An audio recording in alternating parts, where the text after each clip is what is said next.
Welcome to Srimayi home foods.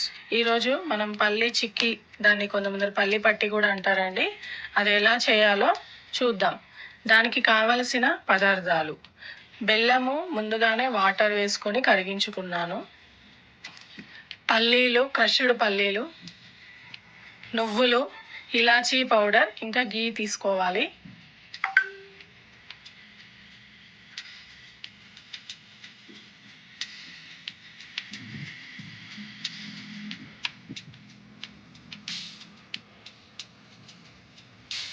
తర్వాత పాకం వచ్చిందో లేదో ఒక ప్లేట్లో వాటర్ ఉన్న దాంట్లో వేసి చూసుకోవాలి.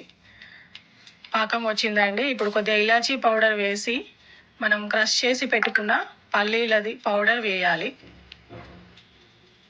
అది కొద్ది కొద్దిగా వేసుకుంటూ కలుపుకోవాలి. కొన్ని నువ్వులు కూడా వేస్తున్నానండి, టేస్ట్ కోసం, ఇది ఆప్షనల్. బాగా గట్టిగా కాకుండా కొంచెం మీడియంగా వచ్చేలాగా పల్లి పౌడర్ వేసుకోవాలి.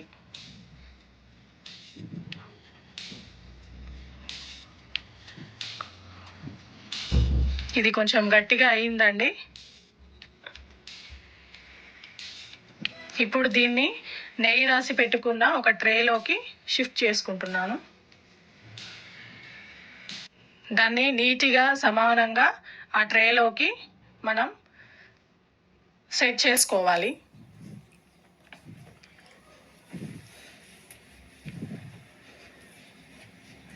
అన్ని కార్నర్స్ అంతా అడ్జస్ట్ నీట్గా రావడం కోసం అలా చేసుకుంటున్నాను. దాని తర్వాత ఒక 10 minutes అలానే వదిలేయాలి. కొద్దిగా చల్లగా అయ్యాక చేయితోటి ట్యాప్ చేయాలి. తర్వాత మనకు నచ్చిన షేప్లో కట్ చేసుకోవాలి. ఇక్కడ నేను రెక్టాంగిల్ షేప్లో కట్ చేసుకుంటున్నానండి. ముందే ఘాట్లు పెట్టుకోవాలి, లేదంటే గట్టిగా అయిపోతుంది. గట్టిగా అయిపోయాక ఏం చేయరాదు. టేస్టీ అండ్ ఎమ్మీ చిక్కీలు రెడీ.